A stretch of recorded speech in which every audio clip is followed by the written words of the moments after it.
Faria majuan saya. Bu Faria. Selamat siang Bapak Ibu guru. Alhamdulillahirabbil alamin wa bihi nasta'in ala umuri dunya waddin. Wassalatu wassalamu ala asrofil anbiya'i wal mursalin sayyidina wa maulana Muhammadin. Pertama-tama yang saya hormati Ibu Wakil Kepala Sekolah SD Negeri Negara Pagi, Ibu Lucia Komisariwan SPD. Yang saya hormati Bapak Wakil Kepala Sekolah Bidang Kesiswaan Bapak Selamat di SPD. Yang saya hormati seluruh Dewan Guru yang tidak bisa saya sebutkan satu persatu, namun tidak mengurangi rasa hormat dan takzim kami. Pertama-tama, marilah kita ucapkan syukur alhamdulillahirabbil alamin.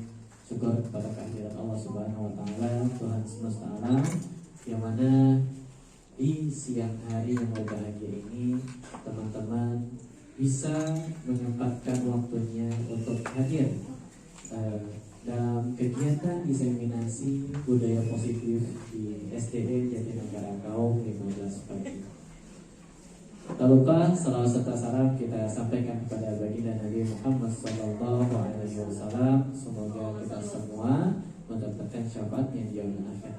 Amin amin ya rabbal alamin. Langsung saja teman-teman, selamat siang semuanya. Bagaimana kabarnya hari ini teman-teman? Alhamdulillah ya rabbal alamin.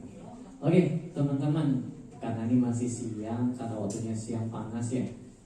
Untuk meningkatkan konsentrasi kita yang harusnya siang-siang ini enaknya kita sambil tidur ya, sambil istirahat, sambil selonjoran, kayaknya enak kita untuk sambil ice breaking terlebih dahulu. Gimana teman-teman? Siap? Siap. Mau duduk atau mau berdiri? Mau duduk atau berdiri? Diri aja ya teman-teman ya. Oke, silahkan teman-teman untuk berdiri terlebih dahulu. Oke, ice breaking kita yang pertama. Waktu itu masih ingat ya teman-teman? Waktu itu saya bilangnya satu apa tuh? Oi. Oke. Sekarang saya tambahkan tepuk satu. Nggak usah tepuk tapi bilangnya oi. Bisa? Bisa teman-teman ya? Saya coba. Tepuk satu.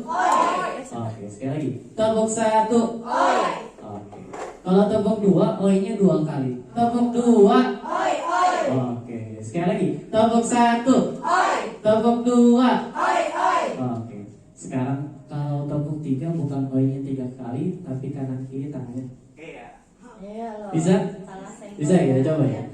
Tepuk satu. Tepuk dua. Tepuk tiga. Sekali lagi. Tepuk satu. Tepuk dua. Tepuk tiga. Oke, tepuk tangan untuk kita semua. Terima kasih teman-teman semua. Oke, lanjut. Masih ada satu ice breaking lagi. Kita tebak-tebakan. Kira-kira gambar ini gambar apa ya? Ada yang tahu? Ada yang tahu teman-teman? Silakan. Di situ ada gambar jempol sama bumi. Cluenya Sukabumi, betul. Ada tepuk tangan untuk Bu Fani. Hadiahnya nanti nyusul ya. Oke teman-teman, untuk berikutnya kita komitmen diseminasi ini yang pertama kita serius tapi sambil santai, nggak apa-apa ya, karena siang-siang gak usah serius-serius, udah panas, pusing ya kan, ya nanti malah makin pusing dengerin saya. Jadi kita perhatikan serius tapi santai. Kemudian teman-teman kalau bisa HP-nya di silent ya, biar kita santainya lebih enak lagi, lebih rileks lagi. Kemudian hadir tepat waktu, alhamdulillah sudah tepat waktu di siang hari ini teman-teman sudah hadir di ruangan acara diseminasi ini. Kemudian berpakaian rapi, sudah oke, tidak berbicara sebelum dipersilahkan, kemudian menjaga kebersihan dan tidak berisik. Bagaimana teman-teman? Sepakat dengan komitmen ini? Atau ada yang mau ditambahkan? Cukup ya? Cukup. Oke. Selanjutnya, sebelum kita membahas tentang budaya positif, saya akan sedikit menggambarkan tentang paradigma dan visi guru penggerak. Sebenarnya kita ini, seluruh pendidik ini guru, yang mana kita juga bisa bergerak. Gak mesti guru penggerak yang menggerakkan, tapi kita semua guru juga bisa bergerak. Bergeraknya dalam apa? Yang pertama, visi guru penggerak itu kita sama-sama memahami tentang filosofi pendidikan Ki Hajar Dewantara. Ya. Kemudian berikutnya adalah nilai dan peran guru penggerak. Peran guru penggerak itu bagaimana sih supaya kita bisa bergerak? Kemudian kita harus punya visi guru penggerak. Dan yang terakhir adalah budaya positif. Nah, ini merupakan beberapa kegiatan yang sudah dilalui oleh calon guru penggerak, yaitu dalam memahami filosofi Ki Hajar Dewantara tentang pendidikan, kemudian nilai dan peran guru penggerak, ketiga visi guru penggerak. Waktu itu sudah pernah ya kita berdiskusi juga tentang visi sekolah, gitu kan, yang disampaikan oleh saya. Kemudian yang keempat adalah budaya positif yang hari ini sebagai bentuk aksi nyata saya. Selanjutnya teman-teman, filosofi Ki Hajar Dewantara. Sebelum saya membahas tentang filosofi Ki Hajar Dewantara, saya boleh tidak meminta pendapatnya di antara teman-teman, apa sih pendidikan itu menurut teman-teman? Silakan. Siapa yang mau berpendapat? Silakan teman-teman. Apa sih pendidikan itu menurut teman-teman? Sesuatu yang diterima, Iya. secara baik pengalaman lingkungan ataupun secara positif. Pengalaman yang diterima baik secara langsung ataupun tidak langsung. Terima kasih Bu Lucy atas pendapatnya. Menurut Ki Hajar Dewantara, pendidikan itu ialah menuntun murid-murid kita menuju sesuai dengan kodratnya, baik kodrat alam yang mereka bawa ataupun kodrat zaman yang pada saat ini mereka rasakan, sehingga murid-murid kita menjadi manusia seutuhnya yang akan berguna di mana dia bertempat, baik untuk dirinya maupun di masyarakat nanti. Nah, budaya positif dilaksanakan sesuai dengan tujuan pendidikan menurut Ki Hajar Dewantara, yaitu menuntut segala kodrat yang ada pada anak agar mereka dapat mencapai keselamatan dan kebahagiaan yang setinggi-tingginya, baik sebagai manusia maupun sebagai anggota masyarakat. Menuntun tumbuh atau hidupnya kekuatan kodrat yang ada pada anak-anak agar dapat memperbaiki tingkah lakunya, bukan dasar hidupnya, dan tumbuhnya kekuatan kodrat anak. Oleh karena itu, menurut Ki Hajar Dewantara, pendidikan adalah tempat bersemayamnya benih-benih kebudayaan.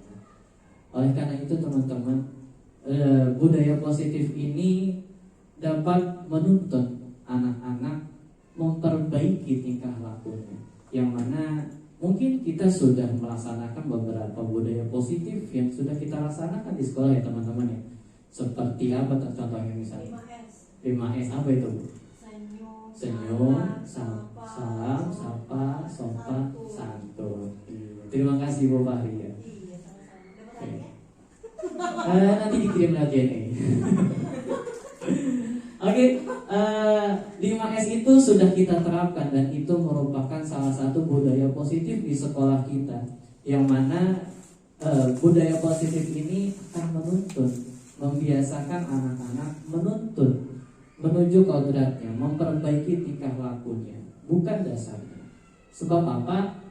Dasarnya sudah terbentuk di dalam keluarganya, di dalam lingkungannya.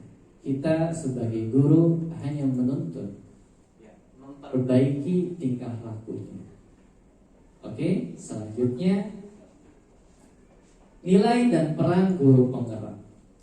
Nah, guru juga perlu menguasai dan mengaplikasikan nilai dan guru penggerak dalam melaksanakan budaya positif di sekolah. Ya, budaya positif ini tidak mungkin bisa kita berjalan tanpa adanya kemandirian dari seorang guru. Artinya tidak mesti mempraktikkan budaya positif ini harus bareng-bareng.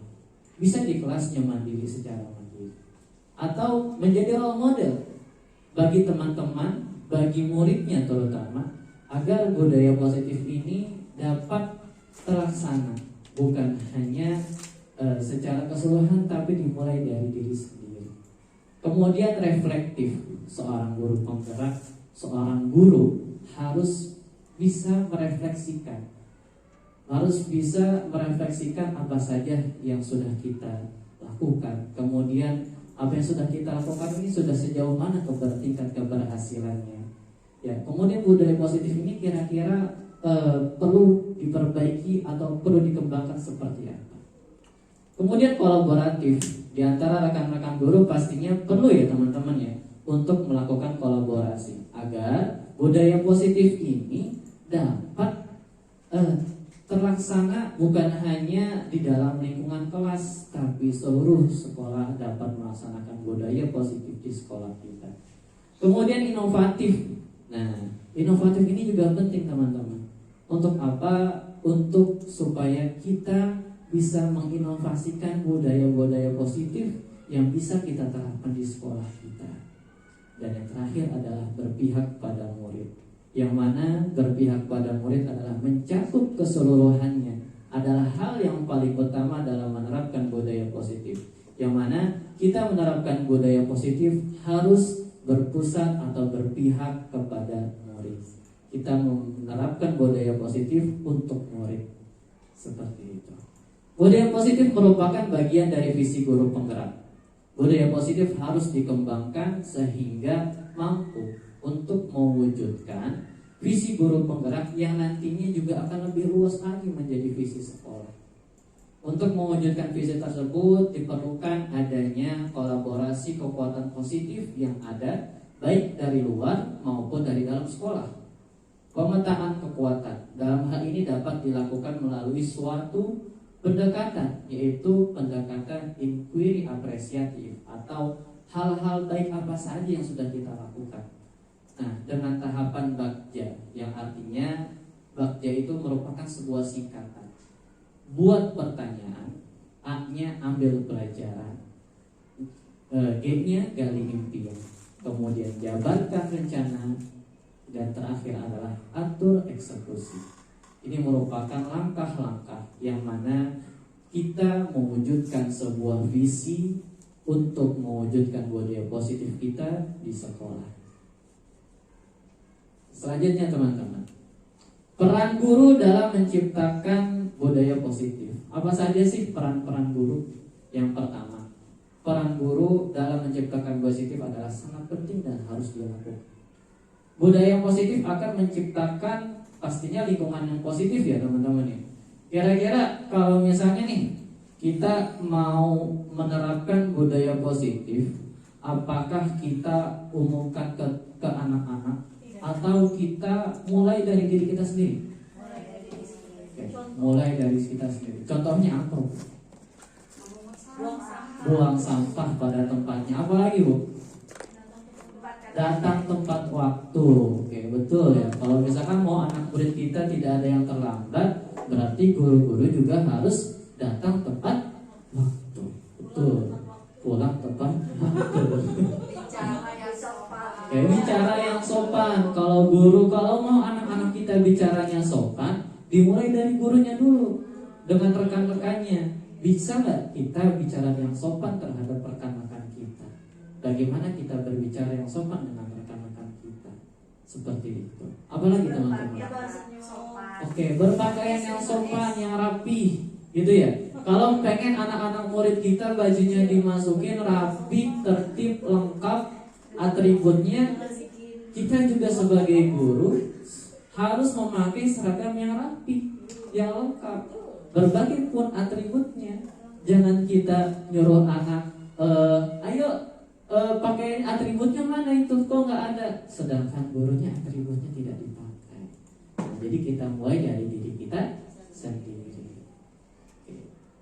Seorang guru perlu mengusahakan agar sekolah menjadi lingkungan yang menyenangkan, aman, nyaman untuk bertumbuh serta dapat menjaga dan melindungi setiap murid dari hal-hal yang kurang bermanfaat atau bahkan mengganggu perkembangan potensi murid. Hendaknya dengan lingkungan yang baik diharapkan anak dapat berkembang dengan baik sehingga anak-anak memiliki karakter yang sesuai dengan nilai-nilai kebajikan, yaitu profil pelajar Pancasila. Oke. Konsep inti budaya positif. Nah, konsep inti budaya positif ini saya jabarkan dalam 8 poin. Yang pertama adalah perubahan paradigma positif. Ya, sebelum kita menerapkan budaya positif, kita harus mencoba untuk merubah paradigma kita dulu menjadi hal yang lebih positif. Kemudian disiplin positif. Yang ketiga, nilai-nilai kebajikan yang akan kita yakini di sekolah kita ini.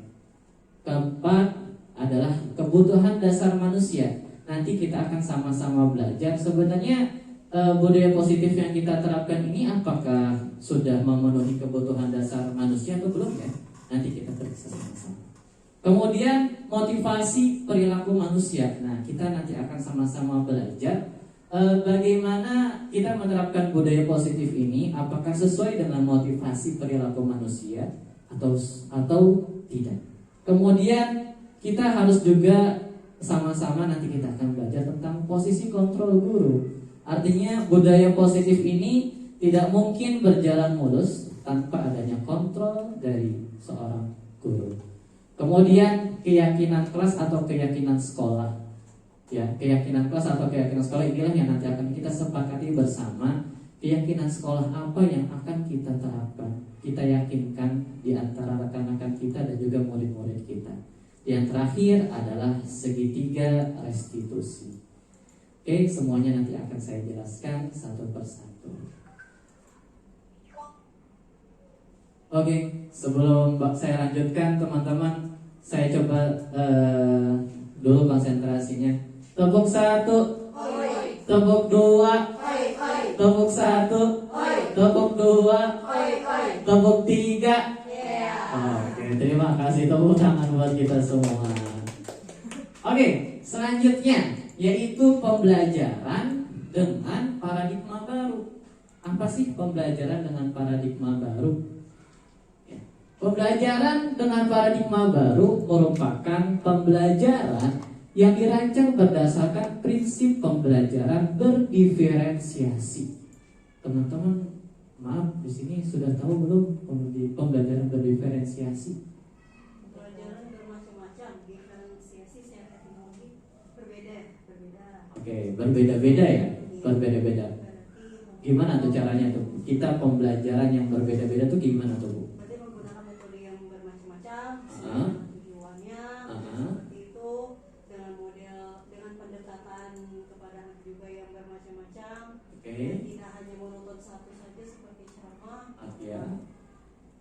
Dan ditunjang atau disupport dengan media pembelajaran yang bermacam-macam pula. Oke, terima kasih Bu Fahri. Kita tepuk tangan untuk Bu Fahri ya.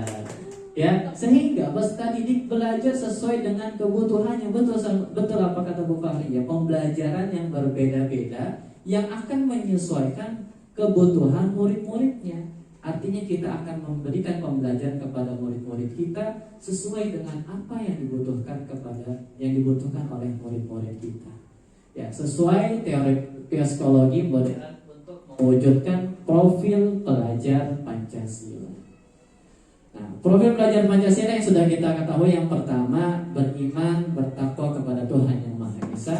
Yang kedua berkebinekaan global, kemudian bergotong royong, kreatif, beranalitis dan mandiri. Artinya pembelajaran berdiferensiasi ini akan mengacu kepada profil pelajar Pancasila. Oke, nah seperti yang tadi saya sampaikan, merubah paradigma positif. Bagaimana caranya? Pertama, merubah paradigma stimulus respon ke pendekatan teori kontrol. Seperti apa? Misalnya nih, biasanya kita kalau ngajar dulu-dulu tuh, saya juga kadang kalau ngajar biasanya dengan stimulus respon. Seperti contoh misalnya realitas kebutuhan pemahaman kita nih, realitas kebutuhan kita sama. Pada akhirnya kita kalau ngajar kepada semua murid ya udah satu cara aja. Kira-kira kalau seperti itu teman-teman yang sudah saya pelajari, yang sudah saya laksanakan, biasanya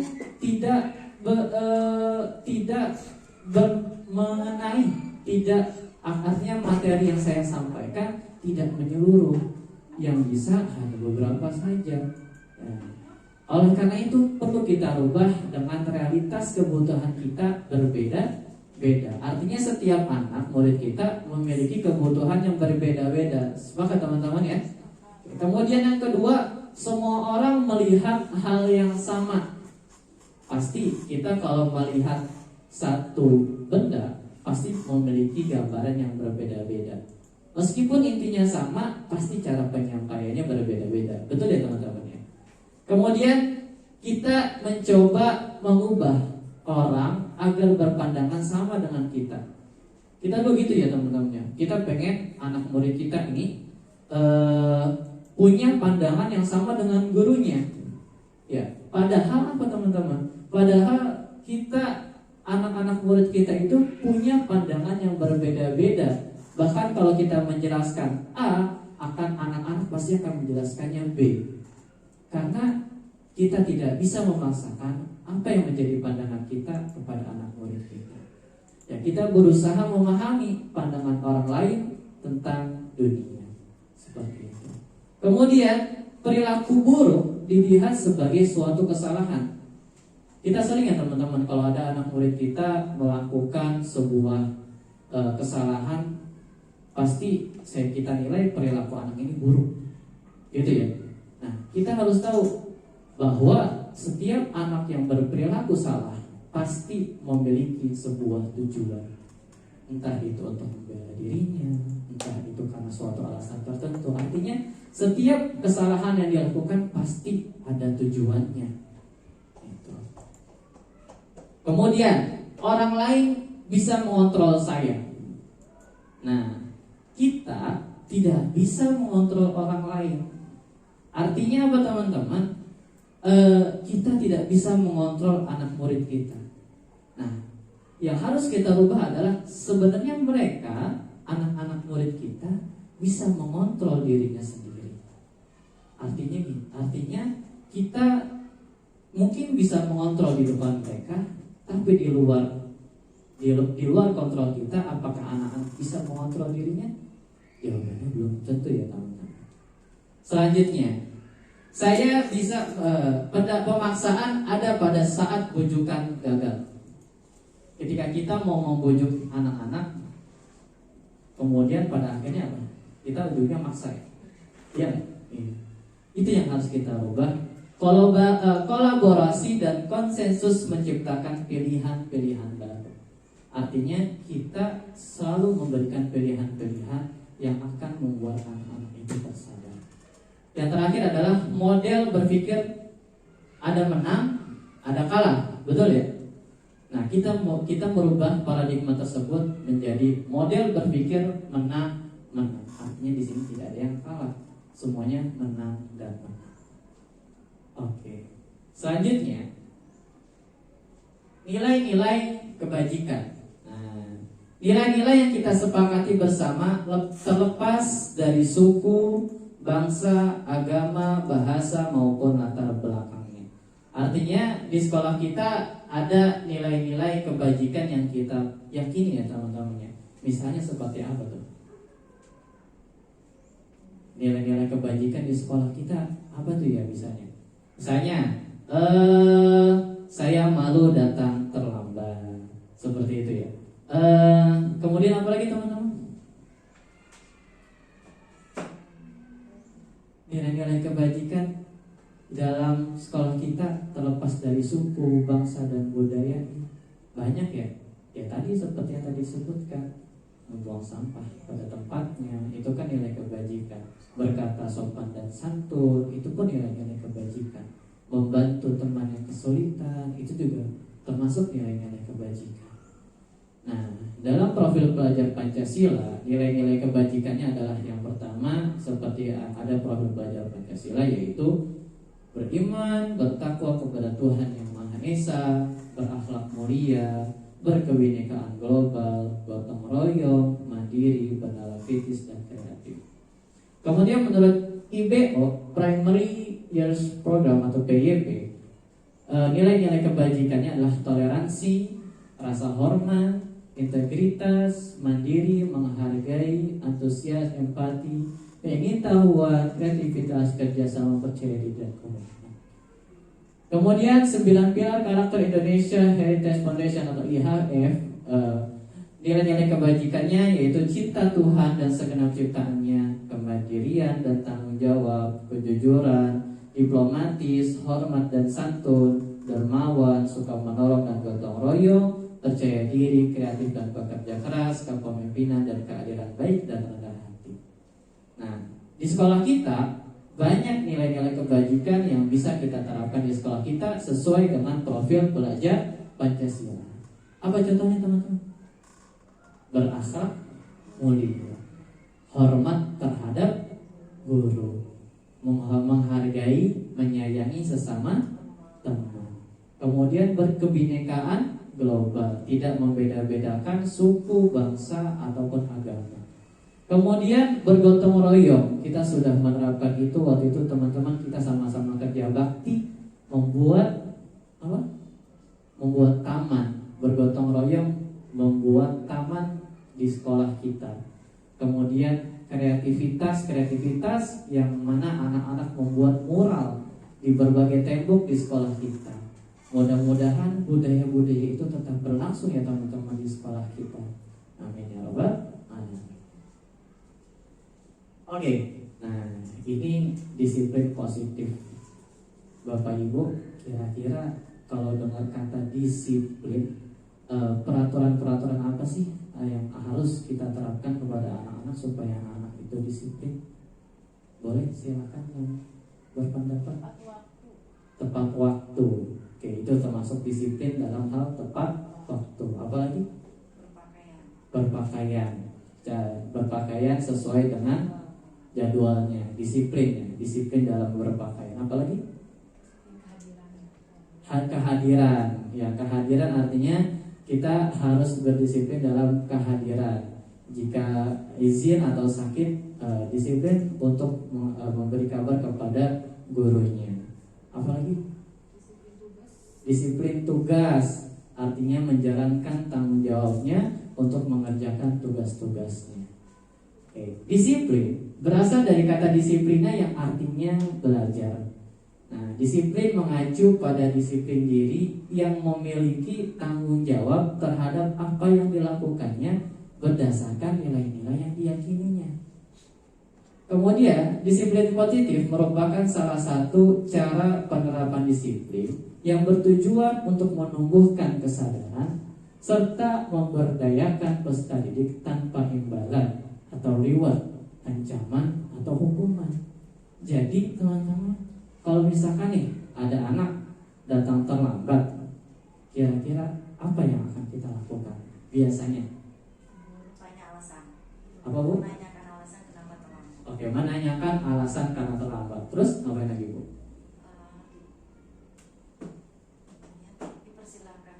Dipersilahkan duduk. Habis nanya alasan, dipersilahkan duduk. Kira-kira setelah itu anak-anak itu akan sadar nggak dengan kesalahan Bu? Sadar. Oke. Mudah-mudahan itu sadar. Terima kasih Bu Sisil. Ya betul ya teman-teman ya. Jadi untuk memberikan disiplin positif kepada anak-anak kita menumbuhkan kesadaran serta memberdayakan peserta didik tanpa adanya reward ataupun tanpa adanya hukuman. Bagaimana caranya kita menerapkan disiplin positif agar anak-anak kita ini tumbuh kesadarannya, agar di hari-hari berikutnya anak-anak ini akan tetap melaksanakan disiplinnya tanpa adanya hukuman atau tanpa adanya reward. Gitu. Nah, sebagai pendidik tujuan kita adalah menciptakan peserta didik yang memiliki disiplin diri sehingga mereka berperilaku mengacu pada nilai-nilai kebajikan universal. Artinya nih, oh iya, saya datang harus tepat waktu. Bukan karena takut dihukum, tapi memang sudah kesadaran diri mereka dalam menjalankan nilai-nilai kebajikan secara universal dan memiliki motivasi intrinsik. Nah, ini yang sangat penting. Bagaimana seorang pendidik bisa menumbuhkan motivasi intrinsik dalam murid-murid kita agar mereka dapat menjalankan nilai-nilai kebajikan universal tanpa mengharapkan reward ataupun tanpa takut menghadapi hukum. Oke. Kemudian, nah, sebelum kita menerapkan disiplin positif atau budaya positif di sekolah, kita harus tahu apa sih kebutuhan dasar manusia. Coba teman-teman, kita sama-sama manusia ya.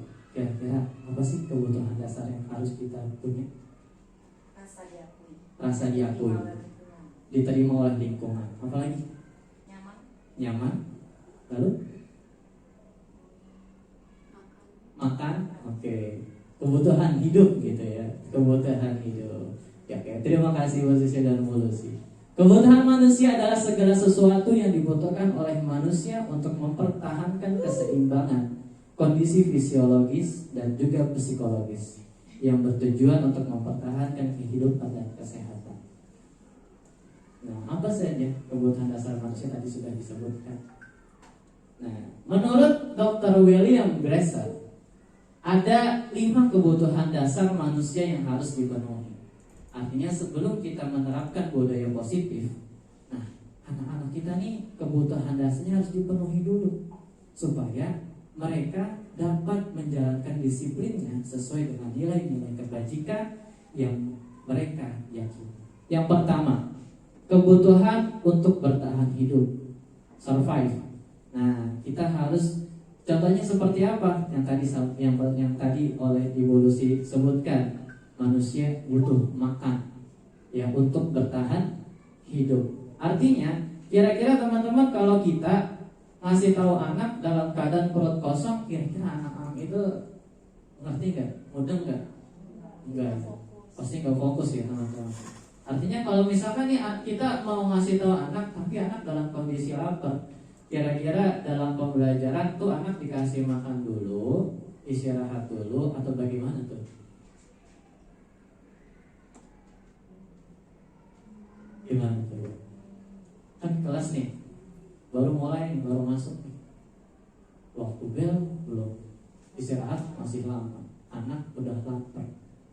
Terus gimana caranya supaya kebutuhan yang pertama ini terpenuhi oleh anak-anak kita dan mereka dapat berpikir, dapat menumbuhkan motivasi intrinsiknya untuk belajar, bermain. Supaya apa, Bu? Bermain untuk menghilangkan rasa laparnya gitu. Kalau semakin lapar Membiasakan sarapan pagi bersama. Oke, betul. Membiasakan sarapan pagi bersama. Artinya kita menanamkan nilai-nilai kebajikan supaya anak-anak ini sebelum belajar usahakan sudah sarapan. Agar apa? Agar mudah berkonsentrasi. Nah, ini juga seperti program pemerintah yang saat ini sedang dicanangkan, sedang digembor-gemborkan, yaitu program stunting.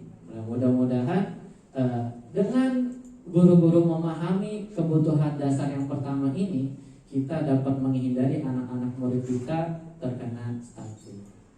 Yang kedua, manusia itu butuh kasih sayang dan rasa diterima. Sama yang tadi seperti Bu Sisil bilang, ya, kita butuh kasih sayang dan rasa diterima atau love and belonging.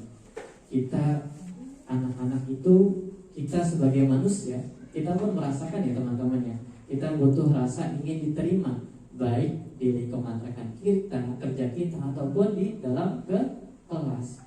Pasti rasa guru tuh pengen anak-anak kita menghormati diri kita, betul ya? Pengen anak-anak itu menghargai diri kita. Nah, itu merupakan sebuah kebutuhan dasar kita sebagai manusia, bukan sebagai seorang pendidik, tapi sebagai manusia. Yang ketiga, manusia itu kita nih pasti pengen ya teman-teman ya, butuh kebebasan, freedom, betul ya? Makanya kita belajar yang namanya kurikulum merdeka, artinya kebebasan. Nah, kebebasan ini bukan berarti kita bebas tanpa adanya peraturan. Nah, bebasnya di sini adalah bebas yang mana bebas dalam menentukan pilihan sesuai dengan nilai-nilai kebajikan yang kita yakini. Yang keempat, kesenangan. Pasti anak-anak manusia semua kita juga butuh yang namanya fun, kesenangan. Dan yang terakhir adalah penguasaan atau power, kekuatan. Nah, inilah 5 kebutuhan dasar manusia yang mana kita harus penuhi dulu sebelum kita menerapkan budaya positif di sekolah kita. Nah, motivasi perilaku manusia. Nah, tadi sudah kita memenuhi kebutuhan kebutuhan dasar manusia. Nah, biasanya teman-teman, motivasi perilaku manusia ini berdasarkan apa sih? Kira-kira misalnya Bapak Ibu nih datang ke sekolah, apa sih motivasinya? Tanggung jawab. Apalagi? Mencerdaskan peserta didik, menghargai siswa. Kalau misalnya Bapak Ibu, kan kita kalau datang tuh harus sesuai dengan absen ya. Kalau 631 kita dianggap terlambat dan itu berpengaruh terhadap kinerja kita gitu ya. Nah, kira-kira kalau seandainya itu tidak ada, peraturan itu hilang, apakah Bapak Ibu masih mau datang tepat waktu atau tidak? Bisa dipertimbangkan masing-masing. Gimana? Dirinya masing-masing motivasinya datang. Oke, kembali ke motivasinya masing-masing. Menurut Bu Lucy bagaimana, Bu? Kalau peraturan itu dirubah atau tidak ada peraturan, semua akan kacau. Semua akan kacau. Oke, kalau menurut Bu Fani, kalau misalkan peraturan itu tidak ada, apakah Bu Fani masih mau datang tepat waktu? Nah, itu Kembali lagi kemana? Ke diri masing-masing ya Bu ya. Jadi kembali lagi kepada motivasi intrinsik dalam diri kita masing-masing. Nah, motivasi perilaku manusia ini biasanya didasarkan yang pertama untuk menghindari ketidaknyamanan atau hukuman. Betul ya? Makanya kita kalau datang terlambat itu takut resiko atau konsekuensi yang akan kita terima. Makanya mau gak mau kita datang tepat waktu supaya tidak mendapat hukuman. Yang kedua, biasanya motivasi ini muncul untuk mendapatkan imbalan atau penghargaan dari orang lain, gitu ya. Nah, anak itu kalau termotivasi kalau mendapat imbalan atau penghargaan dari orang lain. Kira-kira kalau anak terbiasa mendapatkan penghargaan untuk melakukan sesuatu, apakah ketika mereka tidak mendapatkan sesuatu, kira-kira mereka mau melakukan itu? Kenapa? Karena terpaksa. Karena tidak sadar, tidak ada motivasi intrinsik dari dalam diri. Betul ya, Pak? Kemudian yang ketiga, biasanya motivasi ini untuk menjadi orang yang mereka inginkan dan menghargai diri sendiri dengan nilai-nilai yang mereka percaya. Nah, kita pengen anak-anak kita menjadi orang yang mereka inginkan, menjadi yang kita inginkan, bukan dengan apa yang mereka inginkan. Dan mereka kadang untuk menghargai diri sendiri dengan nilai-nilai yang mereka percaya. Motivasi yang ketiga ini yang harusnya kita tumbuhkan. Kenapa? Sebab supaya anak-anak ini, kita terutama, bisa memiliki motivasi intrinsik yang kuat, yaitu menghargai diri sendiri dengan nilai-nilai yang kita percaya. Seperti misalnya tadi, kalau misalkan kita datang terlambat, kalau misalkan tidak ada peraturan konsekuensi yang konsekuensi yang kita terima jika kita datang terlambat. Kalau motivasi intrinsik kita kuat, sebenarnya ini seperti yang tadi Bu Lucy bilang, mencerdaskan anak bangsa. Artinya mau gak mau ya kita harus datang tepat waktu, bukan karena peraturannya, tapi motivasi itu karena kita semangat sebagai pendidik, kita ingin mencerdaskan anak bangsa. Kemudian apa? Misalnya saya ingin menjadi role model bagi anak-anak saya. Kalau saya nggak mau anak-anak saya terlambat, jadi saya harus datang tepat waktu. Seperti itu. Oke, selanjutnya. Sebelum lanjut nih, saya tes lagi ya. Tepuk 1, tepuk 2, tepuk 2, tepuk 3, tepuk 3, tepuk 3. Oke, tepuk tangan. Oke, teman-teman, sebelum lanjut kepada hukuman dan penghargaan, adakah teman-teman yang ingin bertanya tentang beberapa materi yang tadi sudah saya sampaikan? Silakan. Ya, silakan bertanya. Terima kasih sebelumnya. Kan yang tadi Pak Ismi sudah sampaikan bahwa untuk anak-anak itu apa tadi, motivasi, yang mengenai motivasi itu kan anak-anak biasanya itu harus kalau akan semangat kalau ada imbalan. Begitu juga kita mungkin masih seperti itu terbiasanya. Nah, itu gimana caranya ya supaya anak-anak tuh motivasinya ada tapi nggak harus ada imbalan? Oke, terima kasih. Bagaimana caranya menumbuhkan, lebih tepatnya bagaimana caranya kita menumbuhkan motivasi intrinsik pada anak-anak kita. Jadi anak-anak itu termotivasi karena kesadaran mereka, bukan karena imbalan. Ini ada jawaban di berikutnya nanti. Oke. Tapi nggak apa-apa. Saya sedikit singkatnya akan saya sedikit jelaskan. Anak-anak itu kalau kita terbiasa memberikan penghargaan atau hukuman, itu sebenarnya bukan untuk mereka tersadar. Malah jika kita memberikan penghargaan, reward atau hukuman, itu bukan memberikan mereka kesadaran, tapi hanya akan merusak nilai-nilai yang sudah mereka yakini. Lalu bagaimana caranya, Pak? Yang pertama, kita bisa buat keyakinan kelas. Kita buat kesepakatan dengan anak-anak kita untuk membuat keyakinan kelas yang kita yakini secara bersama-sama. Misalnya contoh, anak-anak kita, Bapak Ibu mau membuat keyakinan kelas yang kita yakini dan akan kita menjadikan pedoman di dalam kelas ini. Misalnya kita harus datang tepat waktu, misalnya. Atau kita mendengarkan apa yang orang lain sedang bicarakan, atau menghargai pendapat orang lain. Nah, salah satu nilai-nilai kebijakan itu kita yakini secara bersama-sama berdasarkan kesadaran mereka. Artinya mereka akan meyakini itu menjadi sebuah nilai-nilai yang mereka yakini.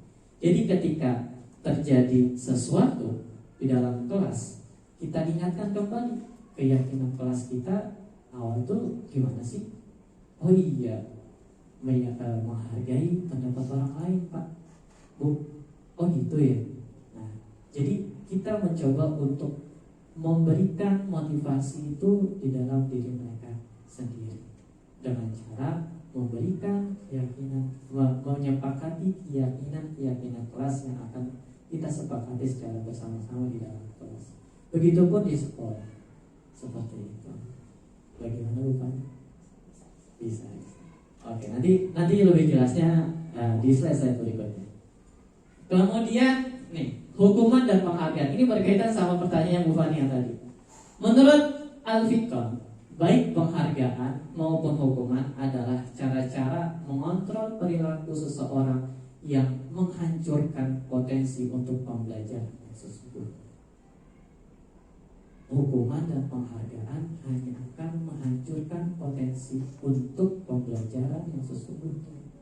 Jadi ketika anak salah langsung kita hukum, mereka bukannya belajar, tapi yang tadi, balik motivasi yang tadi, dia akan melakukan karena menghindari hukuman, bukan karena kesadarannya. Jika kita ingin motivasi yang ketiga, mereka menjadi orang yang mereka inginkan dan menghargai diri sendiri dengan nilai-nilai yang mereka percaya, yaitu menghindari hukuman dan penghargaan, agar mereka dapat belajar dan terhadap nilai-nilai yang kita yakini seperti itu. Ya, ini tadi saya bilang kaitannya sama slide berikutnya. Hukuman dan penghargaan hanya akan hukuman dengan cara mengontrol perilaku seseorang hanya akan menghancurkan potensi untuk pembelajaran yang sesungguhnya. Gitu.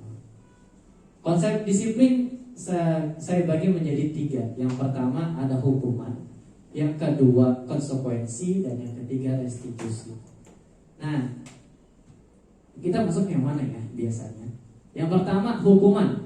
Tindakan yang diberikan kepada individu atau kelompok atas kesalahan, pelanggaran, atau kejahatan yang dilakukan, langsung dihukum. Itu namanya hukuman. Yang kemudian kedua, konsekuensi. Konsekuensi ini adalah hasil atau akibat dari suatu tindakan atau keputusan yang bisa bersifat positif maupun negatif. Jadi setiap perilaku pasti ada konsekuensinya. Kira-kira anak-anak kita memahami atau tidak setiap perilaku yang mereka lakukan, konsekuensinya itu apa? Terkadang anak-anak kita berperilaku tanpa memikirkan konsekuensinya. Oh, kalau begini konsekuensinya apa ya? Nah, itu perlu kita sepakati bersama.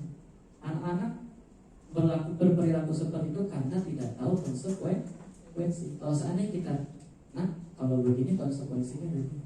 Kalau kamu tidak memperhatikan, ya akibatnya kamu tidak bisa memahami pelajaran. Kemudian yang ketiga adalah restitusi. Restitusinya adalah menurut dosen proses menciptakan kondisi bagi murid untuk memperbaiki kesalahan mereka, sehingga mereka bisa kembali pada kelompok mereka dengan karakter yang lebih kuat. Nah, kita di sekolah kita atau diri kita sendiri nih selama mengajar selama ini sudah menerapkan yang mana? Apakah masih dalam tahap hukuman, konsekuensikah, atau restitusi? Apakah setiap kesalahan anak kita baru masih dalam tahapan sebagai orang yang penghukum, atau kita sudah memberikan anak-anak pemahaman tentang konsekuensi yang mereka lakukan, atau restitusi? Setiap kesalahan anak kita proses untuk memperbaiki kesalahan mereka sehingga mereka bisa kembali kepada kelompoknya dengan karakter mereka yang lebih kuat. Artinya karakter kebaikan mereka yang lebih kuat. Seperti itu. Konsep disiplin. Nah, hukuman biasanya apa teman-teman? Menyakitkan.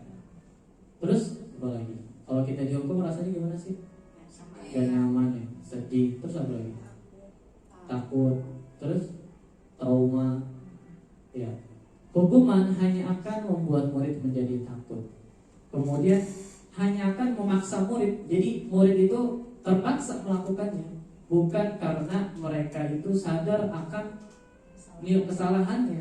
Gitu. Nilai-nilai yang kita yakini bersama. Kemudian murid menjadi rendah diri. Bu, saya juga pernah merasakan ketika, ayo siapa yang mau maju? Diem aja. Kenapa kok ada yang jawab? Diem aja. Nah, dari situ saya mengambil pembelajaran. Oh, anak takut minder, takut salah, gitu ya. Padahal dalam belajar itu tidak ada yang salah. Yang namanya kesalahan adalah bagian dari proses pembelajaran. Nah, itu anak-anak takut Pak, takut salah, takut dihukum, dan takut yang sebagainya. Itu yang menjadikan anak-anak kita menjadi rendah diri. Kemudian jika kita menerapkan konsep disiplin dengan konsep konsekuensi, hanya akan memberikan penguatan jangka pendek, gitu. Memberikan penguatan dalam jangka pendek, dan perlu adanya monitoring berkelanjutan. Dan konsekuensi ini masih dalam tahap stimulus respon seperti paradigma yang awal tadi, gitu. Jadi kalau tidak ada stimulus dia tidak akan merespon. Kemudian murid menghormati peraturan, bukan kesadaran. Kenapa sih kita harus datang sekolah tepat waktu? Oh, karena peraturan sekolah begitu Pak. Kenapa sih kamu sholat? Ya karena wajib Pak. Berarti kalau kamu nggak sholat, kalau misalkan sholat itu nggak wajib, kamu nggak sholat dong. Saya sering bertanya gitu kepada anak-anak murid saya. Nah, di sekolah, kamu sholat, kenapa kamu sholat? Karena wajib Pak. Bukan kesadaran bahwa sholat itu adalah kebutuhan. Begitupun dengan peraturan-peraturan yang kadang suka kita buat di sekolah. Kenapa kamu begini? Karena takut dihukum Pak. Karena peraturan sekolah begini Pak. Jadi saya melaksanakan peraturan. Bisa jadi di rumahnya karena tidak ada peraturan itu, anak-anak malah melakukan hal tersebut. Itulah konsep disiplin konsekuensi. Yang terakhir adalah kehilangan waktu untuk merenungi kesalahan. Ketika anak melakukan kesalahan, mereka tidak akan merenung, dan yang tadi kembali di awal itu hanya akan menguatkan jangka pendek. Di hari-hari berikutnya mungkin ada kemungkinan dia akan melakukan kesalahan itu lagi. Nah, kalau konsep disiplin restitusi, murid akan bertanggung jawab untuk perilakunya. Nah, tanggung jawab ini seperti apa sih? Kadang kalau misalkan anak terlambat, tanggung jawabnya apa supaya anak-anak itu sadar dengan terlambatnya? Misalnya apa tuh? Misalnya ada anak yang terlambat. Bagaimana cara murid itu bertanggung jawab terhadap kesalahannya supaya mereka itu sadar bahwa terlambat itu adalah perbuatan yang salah? Mungkin di antara teman-teman yang speaker suka sering dan bahkan nadai nih anak sering banget terlambat. Benar ya? Ada tuh. Saya tidak bisa menyebutkan nama anaknya. Ada anak-anak yang terbiasa datang terlambat. Itu padahal rumahnya dekat banget. Itu ada tuh. Nah, kira-kira kalau kita melakukan restitusi kepada anak tersebut, kira-kira gimana tuh caranya supaya anak itu sadar? Ada yang tahu? Kira-kira bagaimana ya? Misalnya, apakah dengan cara anak itu harus dijemur di lapangan supaya mereka sadar? Itu hukuman jatuhnya. Oke. Kalau misalnya yang datang terlambat disuruh pulang lagi ke rumah, bosan sekolah, hukuman juga ya. Oke. Kalau misalkan terlambat, terus kemudian kita tanya dulu, kamu kenapa terlambat? Kok sering terlambat? Emang kamu jam berapa mas itunya bangunnya? Terus kamu emang tidurnya malam atau gimana? Atau kamu kenapa sih sering terlambat? Pasti kan anak akan berbicara sesuai dengan keadaannya. Nah, dari situ kita bisa menumbuhkan motivasi intrinsik dalam diri seperti itu, agar dia bertanggung jawab terhadap kesalahannya. Lalu bagaimana cara anak ini bisa mau bertanggung jawab terhadap kesalahannya, dan besok dia bisa datang lebih pagi? Nah, nanti kita cari sama-sama. Kemudian fokus pada pemecahan masalah jangka panjang yang tadi saya bilang. Kalau ada anak terlambat, gimana caranya supaya besoknya anak tak terlambat lagi? Apakah dengan cara yang tadi saya bilang dihukum, atau push up, atau kegiatan-kegiatan fisik lainnya, atau buang sampah, atau membersihkan kamar mandi? Kira-kira hal-hal yang seperti itu akan membuat anak itu dalam jangka panjang mengulanginya lagi atau tidak? Hah? Bisa jadi ya, bisa jadi akan mengulanginya lagi karena itu bersifat hukuman. Nanti dia akan datang tepat waktu karena takut dihukum, bukan karena kesadaran bahwa dia harus datang tepat waktu. Kemudian yang ketiga, murid menghormati dirinya dan orang lain. Nah, bagaimana caranya restitusi ini berlaku kepada anak tersebut supaya dia bisa menghormati dirinya sendiri dan menghormati orang lain? Ya misalnya datang terlambat, teman-temannya bisa datang tepat waktu, itu adalah bagian dari menghargai teman-temannya dan menghargai gurunya yang sudah datang tepat waktu. Kemudian teori kontrol, yaitu dirinya mampu memegang kontrol pada dirinya sendiri. Yang terakhir adalah murid bersemangat memperbaiki kesalahan. Oke. Nah, konsep disiplin pendekatan restitusi. Restitusi ini adalah sebuah cara bagaimana menanamkan disiplin positif pada murid. Restitusi juga adalah proses kolaboratif yang mengajarkan murid untuk mencari solusi untuk masalah dan membantu murid berpikir tentang orang seperti apa sih yang mereka inginkan dan bagaimana mereka harus memperlakukan orang lain. Nah, restitusi ini akan membantu murid menjadi lebih memiliki tujuan, disiplin positif dan memulihkan dirinya setelah mereka berbuat salah. Nah, penekanannya bukan pada bagaimana perilaku untuk menyenangkan orang lain atau menghindari ketidaknyamanan seperti motivasi yang tadi ya teman-teman ya. Namun tujuannya adalah menjadi orang yang menghargai nilai-nilai kebajikan yang mereka percayai. Sebelumnya kita telah belajar tentang teori kontrol bahwa pada dasarnya kita memiliki motivasi intrinsik. Restitusi itu menuntun untuk melihat ke dalam diri. Nah, dalam proses restitusi kita akan melihat adanya ketidakselarasan antara tindakan murid yang berbuat salah dan keyakinan mereka tentang orang seperti apa yang mereka inginkan. Bagaimana cara kita membimbingnya? Yang pertama, kita menanya sama anaknya, "Nah, kamu ingin menjadi seorang seperti apa kalau kamu melakukan seperti ini?" Kemudian kamu akan terlihat, terdengar atau terasa seperti apa kalau kamu sudah menjadi orang yang seperti itu. Jadi kita menanyakan kembali, dia mau jadi orang seperti apa. Ini digunakan supaya menuntun dirinya, menyadarkan dirinya dia sebenarnya mau jadi apa sih gitu. Ketika anak-anak ini berbuat suatu kesalahan. Kemudian restitusi akan mencari kebutuhan dasar yang mendasari tindakan. Nah, untuk berpindah dari evaluasi diri ke restitusi diri, penting bagi murid untuk memahami dampak dari tindakannya pada orang lain.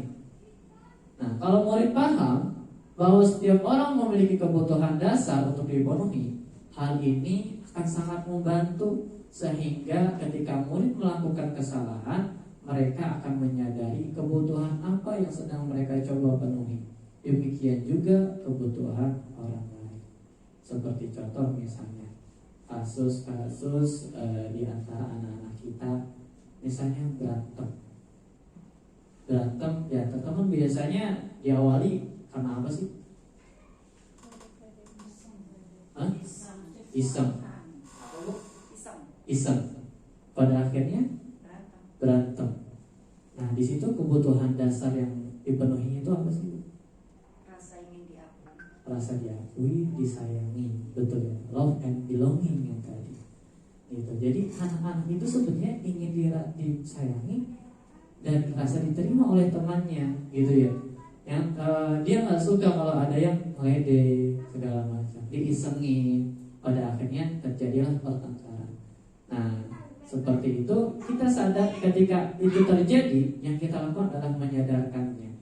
Menyadarkan artinya memahami bahwa temannya butuh diberikan kasih sayang, bukan dengan cara diisengi, diledek dan lain sebagainya. Nah, kemudian restitusi mencari kebutuhan dasar yang mendasari tindakan. Ini udah tadi ya. Nah, restitusi diri adalah cara yang paling baik. Nah, dalam restitusi diri, murid belajar untuk mengubah kebiasaan dari kecenderungan untuk mengomentari orang lain menjadi mengomentari diri sendiri. Kita biasanya paling gampang ya teman-teman ya, komentar terhadap orang lain. Tapi kadang kita sulit untuk mengomentari diri kita sendiri. Kadang kita ini mulut gampang banget buat komentar orang, tapi buat melihat ke dalam diri kita sendiri itu sulit. Kenapa demikian? Nah, menyatakan orang yang bahagia akan mengevaluasi diri sendiri, orang yang tidak bahagia akan mengevaluasi orang lain. Nah, 3 tahap evaluasi diri. Yang pertama, saya tidak suka cara saya berbicara padamu. Nah, itu kan mengevaluasi dirinya. Kesalahan yang saya lakukan adalah saya sebenarnya punya informasi yang kamu butuhkan. Saya lelah dan saya bicara terlalu cepat. Saya tidak jelas menyampaikan apa yang saya inginkan. Besok lagi saya akan 3 tahap evaluasi ini. Yang pertama, saya tidak suka caramu berbicara. Kemudian kesalahan yang saya lakukan adalah mengakui kesalahannya. Dan yang ketiga, apa supaya kesalahannya itu dapat diperbaiki. Ketika murid bisa melakukan restitusi diri, maka dia akan bisa mengontrol dirinya dengan lebih baik, dengan tujuan yang lebih baik pula. Nah, ketika kita berhadapan dengan orang lain dan melakukan evaluasi diri, maka 9 dari 10 orang yang diajak bicara akan melakukan evaluasi diri juga. Mungkin ada 1 dari 10 orang yang akan diajak bicara justru akan menggunakan kesempatan itu untuk menghukum Anda. Kalau ini terjadi, tanyakan, apakah Anda mau menggunakan kesempatan ini untuk menjelek-jelekan saya, atau Anda mau membuat situasi ini menjadi lebih baik? Anda mau ke arah yang mana? Pasti kita akan mau membuat situasi ini menjadi lebih baik. Kemudian, restitusi fokus pada karakter, bukan sebuah tindakan. Dalam proses restitusi diri, maka murid akan menyadari dia sedang menjadi orang yang seperti apa. Nah, yang tadi di awal, yang itu adalah menunjukkan fokus pada penguatan karakter. Nah, ketika Bapak Ibu guru membimbing murid untuk penguatan karakter, guru akan mengatakan, Ibu atau Bapak tidak terlalu mempermasalahkan apa yang kamu lakukan hari ini, tetapi mari kita bicarakan tentang apa yang kamu lakukan besok. Kamu bisa saja meminta maaf, tapi orang akan lebih suka mendengar apa yang akan kamu lakukan dengan lebih baik lagi. Misalnya tadi anak berantem, ya kan? Mungkin kamu sekarang bisa minta maaf, tapi orang yang sudah kamu pukul bukan maaf yang dia inginkan, tapi apa yang bisa kamu lakukan besok untuk dia, untuk memperbaiki kesalahan kamu. Seperti itu. Kemudian ciri berikutnya, restitusi itu menguatkan. Nah, bisakah momen ketika murid melakukan kesalahan menjadi sebuah momen yang baik? Bisa nggak? Atau malah ketika anak melakukan kesalahan malah menjadi sebuah traumatik bagi dirinya?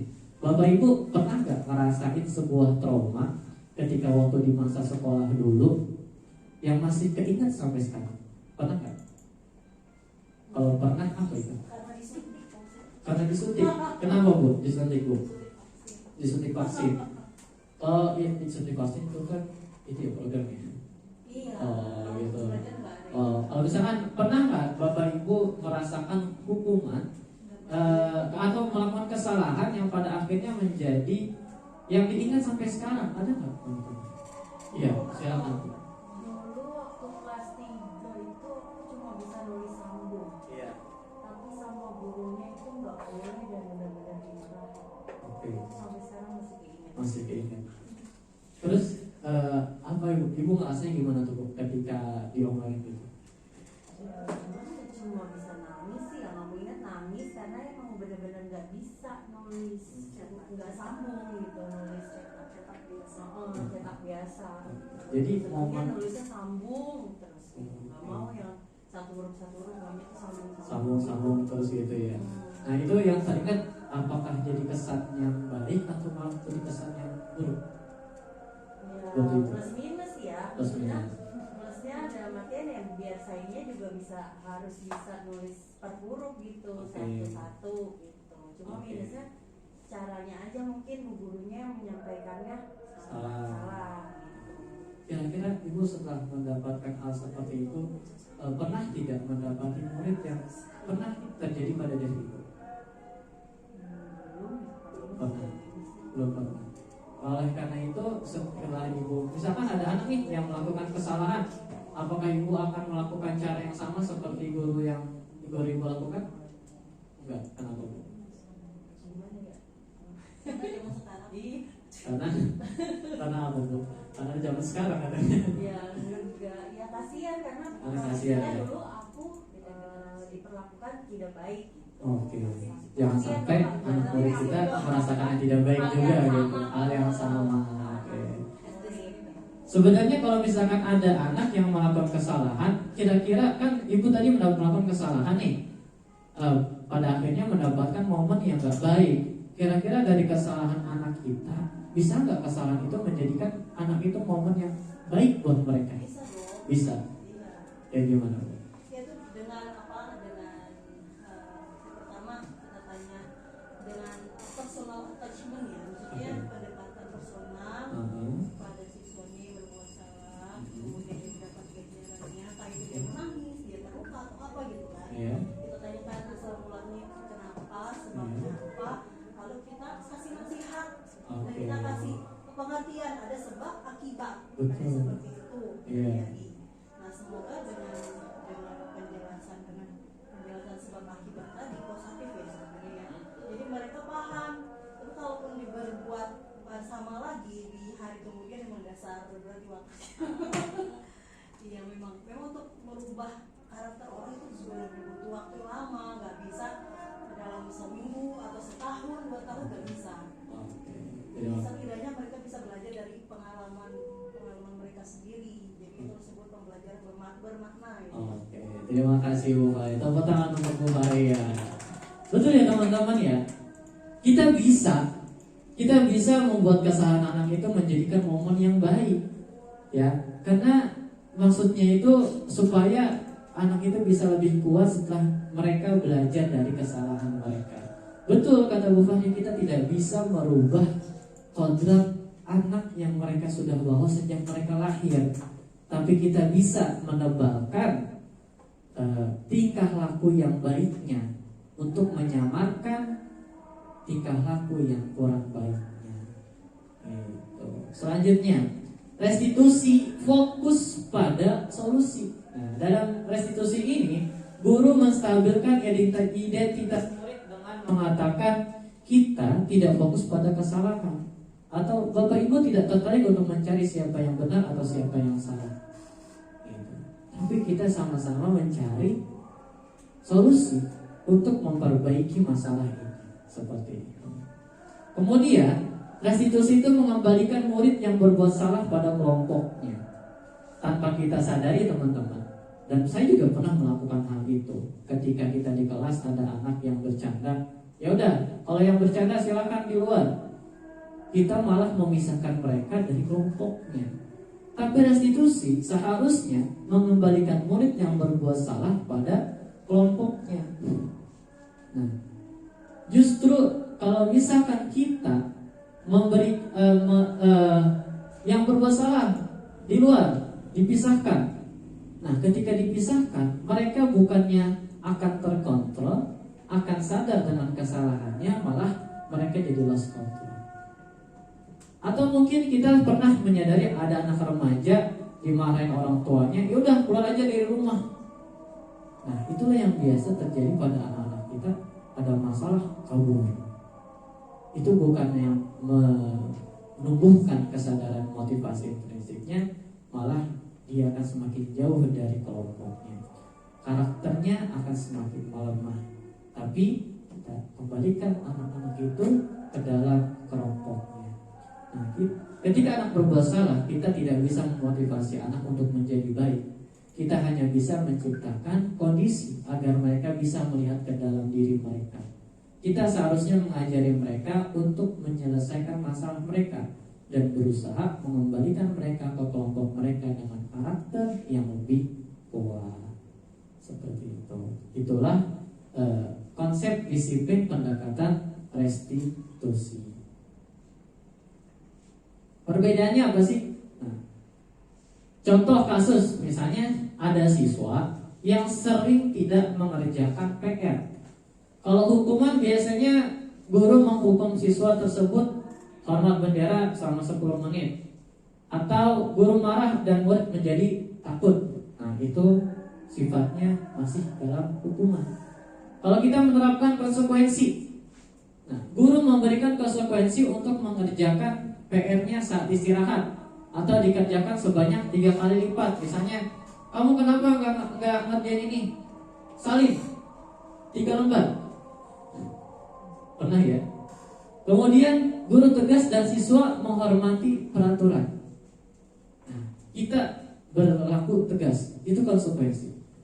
Anak akan mengikuti peraturan kita, tapi dalam waktu jangka pendek. Setelah beberapa kali pasti akan melakukannya lagi. Itulah konsekuensi. Tapi jika kita menerapkan restitusi, kita akan menanyakan keyakinan kelas atau dirinya dan membantu siswa menyelesaikan masalah. Kamu kenapa nggak ngerjain tugas? Ada apa? Kita menanyakan ke dalam dirinya. Apa kalau misalkan kamu nggak ngerjain tugas, kamu apakah termasuk anak yang bertanggung jawab? Tidak. Kemudian guru terbuka dan siswa menghormati dirinya dan orang lain. Kemudian guru juga mencoba untuk kita mengakui atau menerimanya dia dulu. Setiap orang pasti pernah melakukan kesalahan.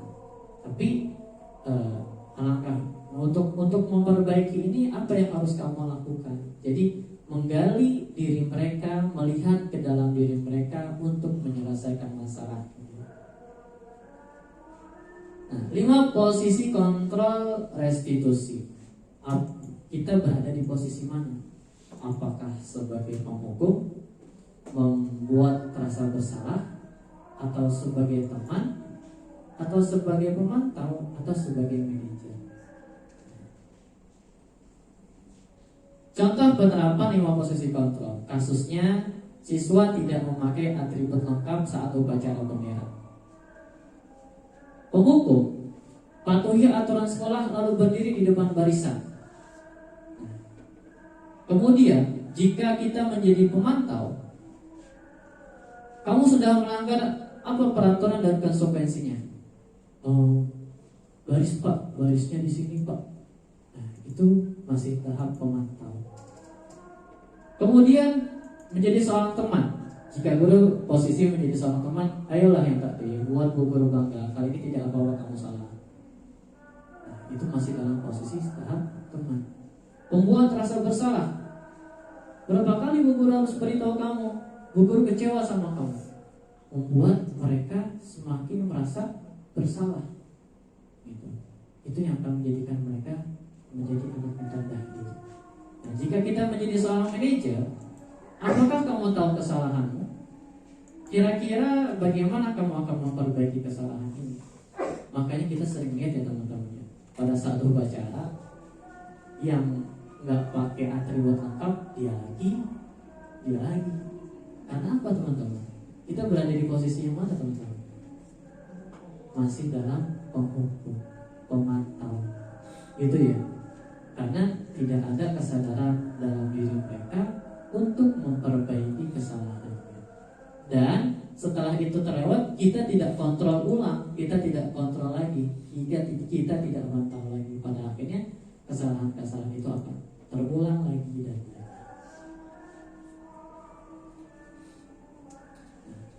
Posisi kontrol apa yang Bapak Ibu pakai selama ini dalam menghadapi murid?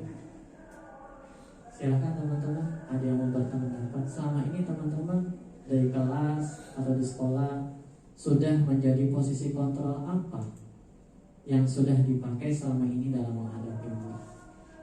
kalau saya pribadi, saya jujur, saya masih dalam tahap pemantau dan juga kadang bahkan penghukum, yang mana kadang saya sendiri sebelum mempelajari institusi ini, saya lebih sering menghukum. Bahkan, yuk yang mengerjain tugas, kerjain tugasnya di luar, membuat mereka tidak sadar akan kesalahannya. Minggu berikutnya ada tugas, mereka dan kerjain lagi. Tapi ketika saya mencoba untuk melakukan pendekatan kepada anak tersebut, kamu kenapa nggak ngerjain? Pulangnya malam Pak. Memang kenapa pulangnya malam? Karena bantuin mama dagang Pak. Oh gitu. Sudah, kalau gitu gimana caranya supaya tugasnya bisa dikerjain dan kamu tetap bisa bantuin orang tua kamu berdagang? Saya coba kerjain di sekolah dulu deh Pak sebelum pulang. Ya sudah, perlu beberapa menit, boleh Pak. Ya udah, kerjain lah itu. Akhirnya berubah dan akhirnya anak tersebut tidak mengerjakan tugasnya. Dia bisa menjalankan tugas kewajibannya di rumah dan juga melaksanakan tanggung jawabnya di sekolah. Kalau dari teman-teman mungkin ada punya pengalaman yang lain, silakan. Ya silakan. Terima kasih Pak Ismi telah diberi kesempatan. Saya sudah berada di semua posisi sepertinya Pak, sebagai posisi penghukum, sebagai posisi manajer, sebagai posisi pemantau, sebagai posisi teman. Itu sudah saya terapkan di dalam kelas selama saya mengajar. Memang kesulitannya adalah ketika anak-anak yang luar biasa, ibarat orang tuanya sudah pendekatan sebagai manajer, saya sudah selalu maksudnya sudah saya pernah terapkan. Kenapa kamu tidak mengerjakan PR contohnya, atau tidak memakai atribut lengkap? Karena begini. Pertama gini, kamu tahu nggak kesalahannya ibu pindahkan posisi tempat duduknya atau ibu panggil ke depan? Tahu Bu, apa kesalahan kamu? Karena saya begini, karena saya begini gitu. Terus maunya bagaimana kamu? Anak-anak diam, yang saya panggil itu anak-anak diam. Lalu mau mengulanginya lagi atau tidak? Mereka jawab tentunya tidak. Apa yang ingin kamu lakukan setelah ibu panggil ini? Gitu. Mereka jawab, saya mau ngerjain PR, nggak telat atau nggak lupa atau nggak, ya sebagai berbagai macam alasan mereka yang menyebabkan dia tidak mengumpulkan PR. Ya udah, kalau begitu berarti kamu sudah berjanji untuk tidak mengulanginya lagi. Berarti kapan kamu mau kumpulkan? Besok Bu. Oke, besok.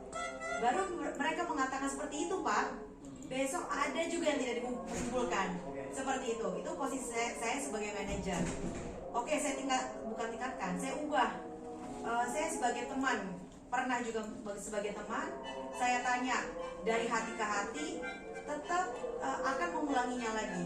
Lalu sebagai pemantau, sebagai pembuat rasa bersalah, dan yang menurut saya sebagai guru, saya adalah tega sebagai penghukum. Seperti kayak saya memposisikan saya kayak penghukum lah, kayak di hakim gitulah. Pokoknya saya bukan menghakimi, saya berbuat tegas sekali. Kamu sudah berkali-kali lipat, kamu sudah dibuat, ibu guru sudah bicara ke kamu dengan baik-baik, tapi kamu tidak ada perubahan. Sampai sekarang pun kamu lupa, saya bilang gitu. Ya udah, sekarang kamu kerjakan di luar. Seperti itu Pak. Jadi solusinya, malah saya ingin bertanya ke Pak Ismi, itu tadi pengalaman saya. Lalu solusinya untuk seperti itu bagaimana mengatasi anak-anak yang sudah diperlakukan berbagai macam pendekatan seperti itu Pak Ismi, berbagai macam kontrol untuk anak agar bisa berubah sikap motivasinya seperti itu. Terima kasih.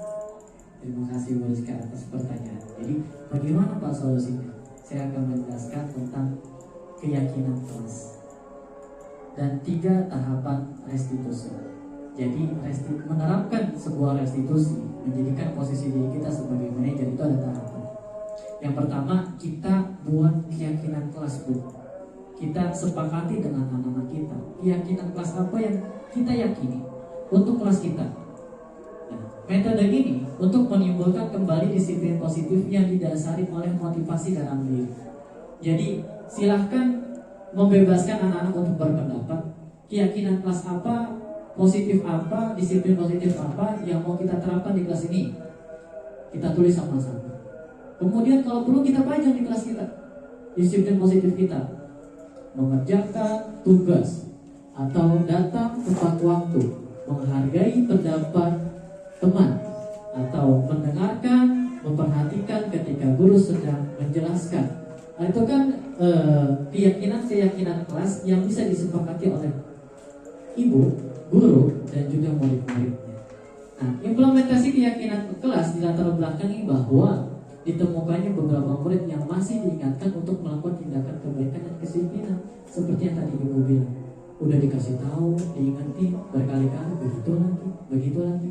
Nah, perlu adanya kesepakatan untuk membuat keyakinan kelas. Agar apa?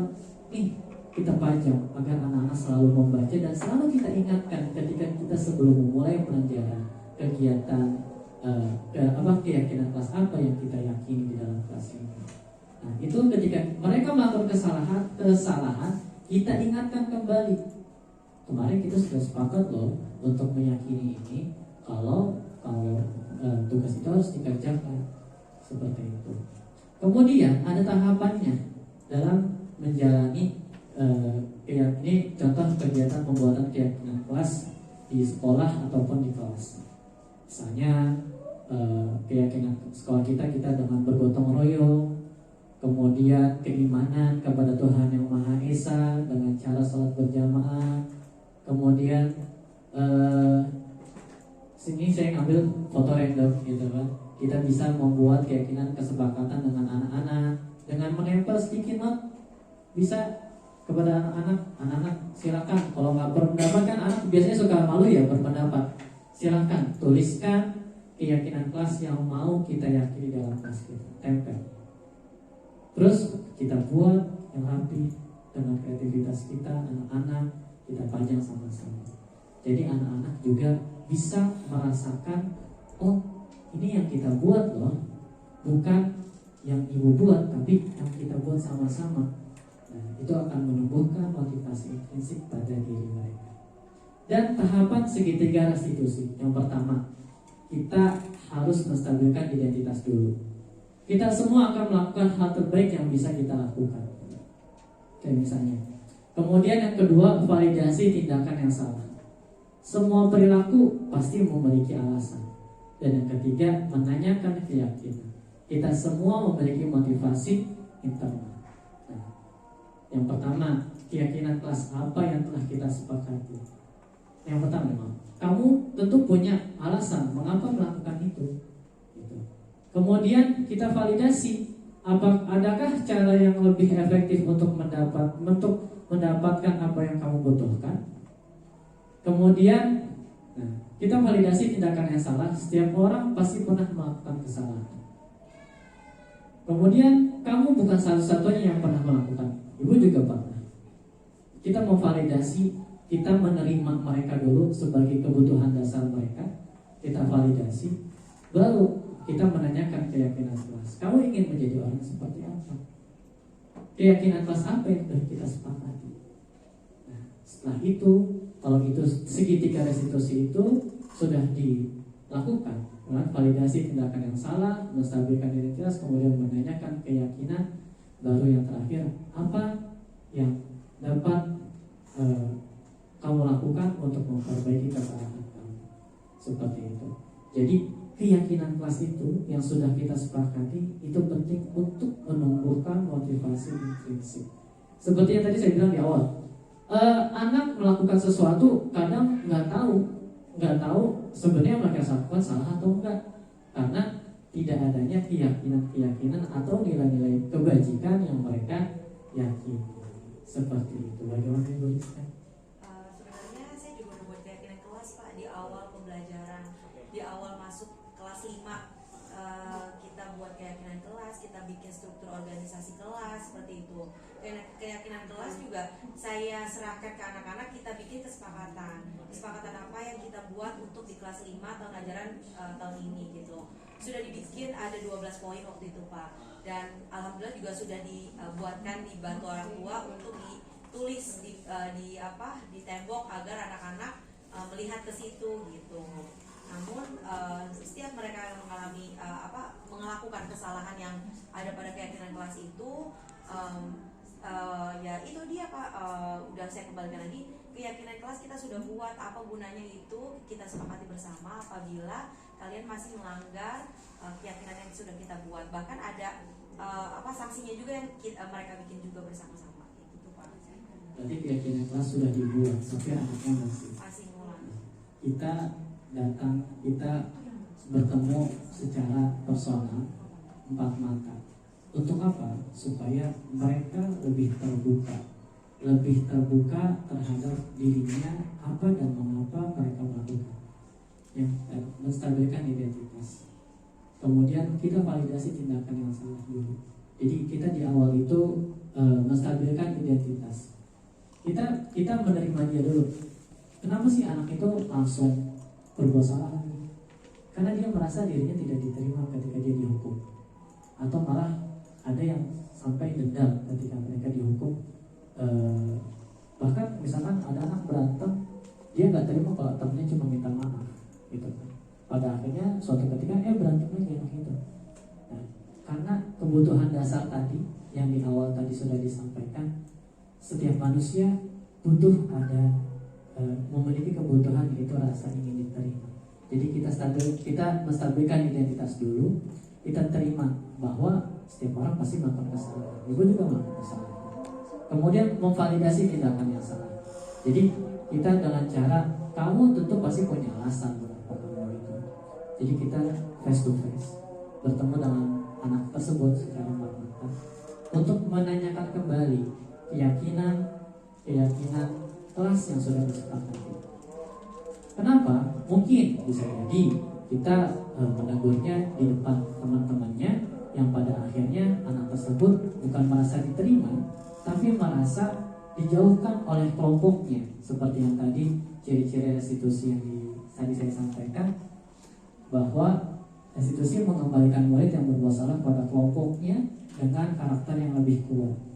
Maksudnya apa? Jadi kita bisa menanyakan keyakinan yang mereka yakini di luar dari kelompoknya. Untuk apa? Untuk mereka bisa kembali kepada kelompoknya dengan karakter keyakinan yang lebih kuat. Jadi di posisi terakhir ini adalah menanyakan keyakinan untuk menumbuhkan keyakinan intrinsik pada dirinya. Seperti itu. Nanti kita sama-sama coba untuk melakukan itu, ya teman-teman ya. Mudah-mudahan setelah kita melakukan menanyakan keyakinan ini, anak tersebut memiliki keyakinan yang lebih kuat dari sebelumnya. Baik Bu Rizka, nanti kita coba sama-sama ya. Terima kasih Bu Rizka. Oke teman-teman, kira-kira dari sini mungkin sudah cukup apa yang dapat saya sampaikan. Contoh penerapan segitiga restitusi tadi sudah dicoba oleh Ibu Rizka, dari menstabilkan identitas, kemudian memvalidasi kesalahan anak, dan yang terakhir adalah mengeluarkan kembali apa yang mereka yakini. Oke teman-teman, mungkin cukup sampai di sini. Terima kasih atas waktunya. Sekali lagi kita tepuk tangan semua untuk kita. Itu saja dari saya. Billahi taufiq wal hidayah. Terima kasih. Mari sama-sama kita tutup dengan nafas hamdalah. Alhamdulillah. Terima kasih teman-teman semua. Semoga dapat bermanfaat. Wassalamualaikum warahmatullahi wabarakatuh.